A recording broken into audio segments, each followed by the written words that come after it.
en todos los aspectos, tanto en productores como en consumidores. Entonces, allá funciona sin ningún problema el esquema de mercado bilateral, que aquí ha funcionado, y yo creo que ya está bastante, digamos, maduro eso acá. Lo que hay que hacer es eso, o sea, digamos, mejorar el tema de interconexión, el tema de, digamos, de reglas claras para todos, y segundo, incentivar la demanda. Ese es un problema que tenemos en la costa tremendo. O sea, nuestra demanda sigue siendo la misma de hace 10 años, no crece. El único salto que hubo fue el de Reficar hace unos pocos años, y más nada. Y estamos esperando una cirugía que va a entrar dentro de un año, y más nada. O sea, el tema del gas, si no es por los técnicos, no se movería en la costa Caribe, y eso es importante para darle liquidez a un mercado como este energético. Entonces hay que buscar los esquemas de incentivos de tal manera que podamos hacer ese manejo. Por ejemplo, el tema del precio de gas en Boca Pozo, el tema del 100-0 que se maneja el take or pay de los productores.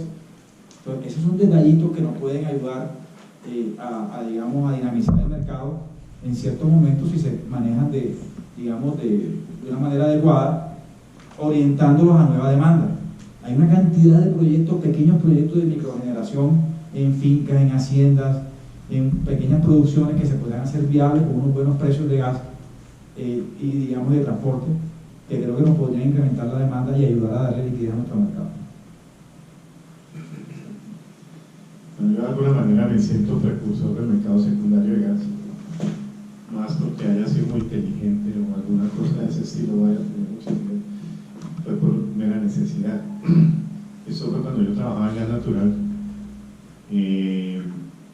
El gas estaba atrapado en los contratos térmicos, estaba muy retrasada la construcción de infraestructura tanto de producción como de transporte, y entre otras cosas, por el año 2000, uno de los gasoductos de suministro a Bogotá, que es por el sur, el primer gasoducto que tuvo Bogotá desde Apiay y después desde Cusiana, fue sujeto de muchas voladuras por parte de la guerrilla. Y eso, en ese momento yo era gerente de aprovechamiento en gas natural y era responsable de que hubiera gas en la ciudad, y entonces el gas estaba atrapado en los mercados, en los contratos térmicos, y entonces fui a pedirle auxilio a los térmicos. Y de manera informal nos inventamos en esa época, en conjunto, digamos, contratos que después se volvieron regulatorios, como contratos de firmeza condicionada y cosas de ese estilo, que al final se asumieron como en la regulación cuando al regulador se le dio por revisar qué tipo de contratos tenían las empresas. Y no quiere decir de alguna manera que ni siquiera nos lo hayamos inventado aquí, porque pues seguramente existían en otras partes, pero por pura necesidad arrancó el mercado secundario interior del país a comienzos de este siglo, pues, cuando venía, por ejemplo, en auge el desarrollo del mercado del gas vehicular, y con un incremento de consumo muy significativo. Las curvas de crecimiento de ese mercado eran exponenciales en esa época. Posteriormente entonces surgieron esos contratos de firmeza condicionada en complementación con OCGs y OCTs. Cuando salieron regulatoriamente las OCGs y las OCTs, las OCGs que se ofrecieron básicamente eran con transportaciones cuando existían las exportaciones de Venezuela, no habían OCGs, digamos, nacionales, y las OCTs existieron regulatoriamente, pero no recuerdo ninguna OCT que se vendiera, en ningún transportador hubiera ofrecido una OCT en el mercado. Hoy en día regulatoriamente se intentan tomar estas figuras nuevamente. Como yo decía, en esos cálculos que hacemos para los generadores del interior, necesitamos el gas el 10% del tiempo, pero para poder tener disponibilidad de él tendríamos que contratarlo el 100%, y no lo podemos pagar, por eso no lo podemos contratar. Mecanismos de ese estilo, contramercados que estén dispuestos a tener la disponibilidad de gas 90% del tiempo y hacerla 10%.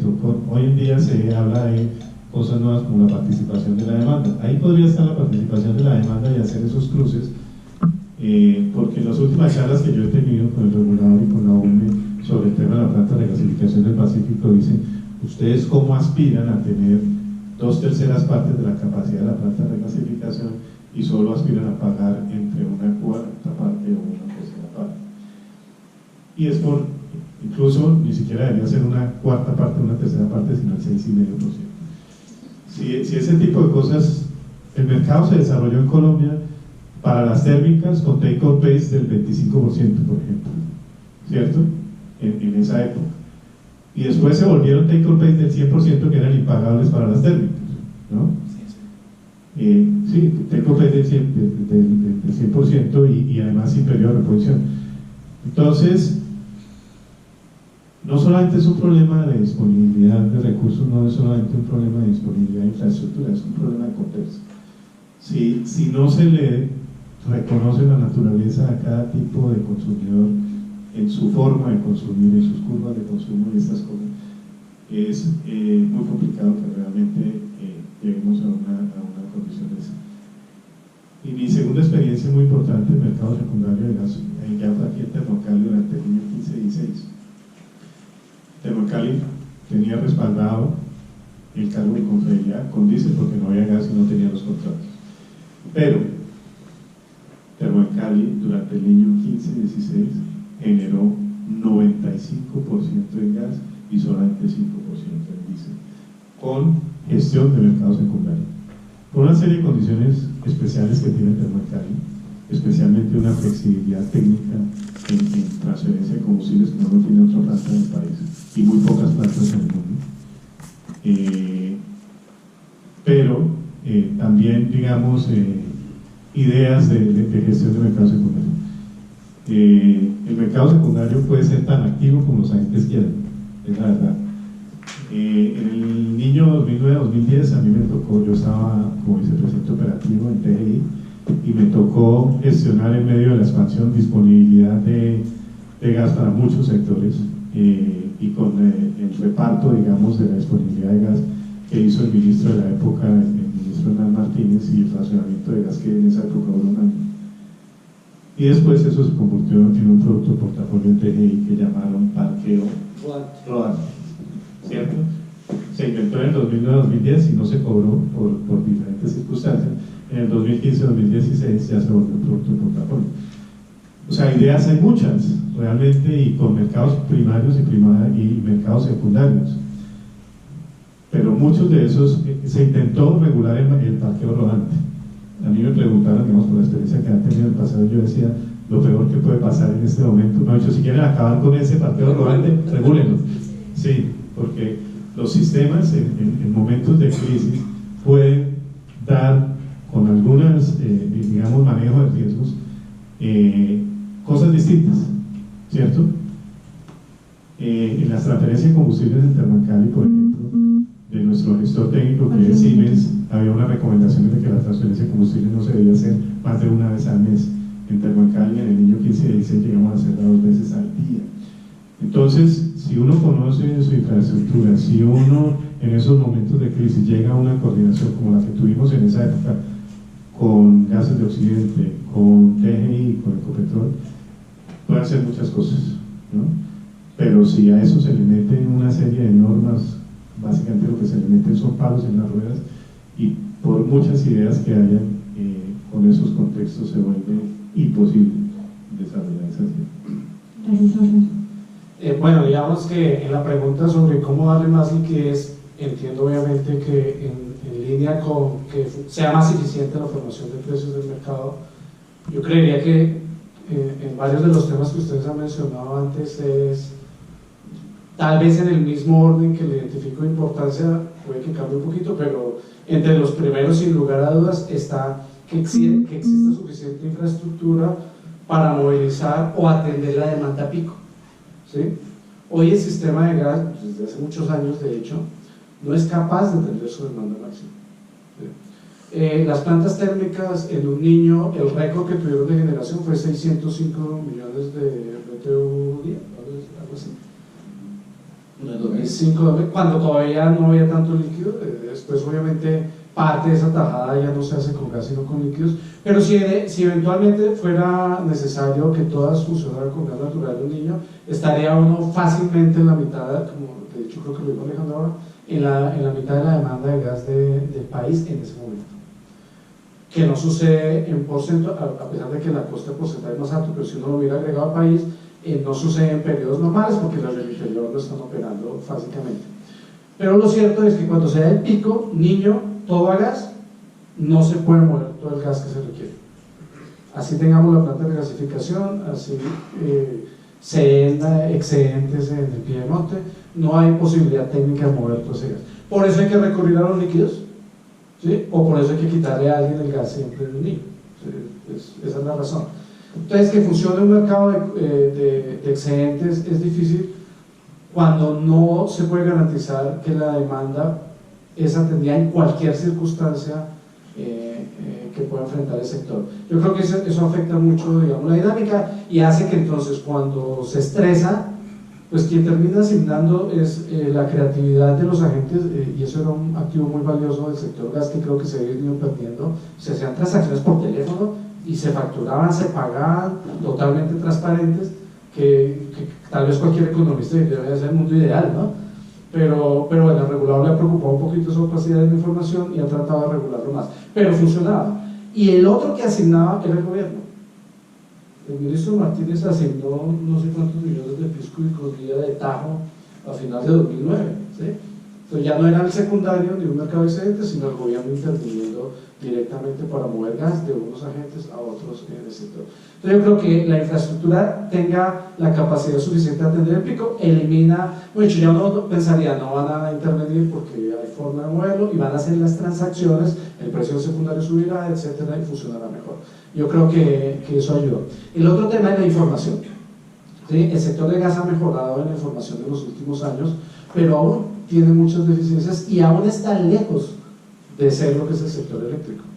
Ustedes quieren hacer un análisis de precios de corto plazo y de contratos, ustedes se meten a la página de XM y en 5 minutos bajan todas las tablas de diario, horario, hagan el mismo ejercicio en gas. No hay forma de hacerlo. Ustedes encuentran alguna información que se publica en los informes del gestor, global, no se desagrega por tiempo, no se desagrega necesariamente por tipo de contrato, o el informe de un año la desagrega y el informe del otro no. Entonces construir una serie de, por ejemplo, construir una serie de precio firme, secundario, de duración de un año, de Cusiana, de 2015 a la fecha, no la puede construir, ¿no? Con la información pública no la puede construir. Entonces poder hacer un análisis se vuelve muy complejo para valorar el recurso. Entonces yo creo que la información es muy importante. Yo creo que si hay algo que parecerse al XM es la información. No creo que sea tanto despacho centralizado, porque el sector de gas sí es muy diferente al eléctrico en eso. Uno necesita en el eléctrico mantener la estabilidad por frecuencia, garantizando que hay igualdad entre oferta y demanda en todo el sistema. En gas no, porque en gas el mismo sistema empaqueta, almacena gas. El rango de presión que soporta la demanda es mucho más amplio, no es 60 Hz más o menos 2%, no, aquí hay un rango de holgura, hay empaquetamiento, el sistema es muy radial, ¿sí? Entonces yo creo que ahí no hace falta un despachador centralizado, no, creo que de golpe es más eficiente que cada transportador maneje sus movimientos, sus compresoras, hasta dónde las lleva, cuánto empaqueta. El transportador tiene mucha más flexibilidad porque no es velocidad de la luz y equilibrio perfecto en todo momento de oferta-demanda. Entonces yo creería que por ese lado no es necesario. Y lo otro es que tampoco podemos aspirar a un Wall Street, o como decía Alejandro, una infinidad de transacciones, porque es que nuestro sector es muy pequeño, ¿sí? Nuestro sector en demanda, si usted lo compara con nuestro país, es pequeño, en cantidad de agentes es pequeño, en tipos de gente es pequeño, en cantidad de oferentes es pequeño, en comercialización es aún más pequeño. Entonces, digamos, uno puede aspirar a tener ese sistema que ayuda a hacer más eficiente la formación de precios, pero tampoco va a tener algo con transacciones horarias o cosas de eso. Muchísimas gracias. Bueno, para finalizar, como les comentamos al principio, les vamos a leer entonces la pregunta del público, la pregunta más votada. Entonces esta pregunta la hizo Lady Prieto y dice así: ¿están ustedes de acuerdo o no con la afirmación de que el gas no será el energético de transición en Colombia? ¿Qué sería necesario que ocurriera en la política energética del país para que esto fuera posible? ¿Cuáles son sus pros y sus contras? ¿Quién quiere empezar? Jaime. Pues, Esto es acá. sí. Un informe de eso, tienen un capítulo como de 10 páginas de eso. No, digamos que no es un tema de Colombia, sino un tema del mundo. El mundo tiene hoy, a fecha hoy, cerca de una relación de producción de 40 años de gas natural.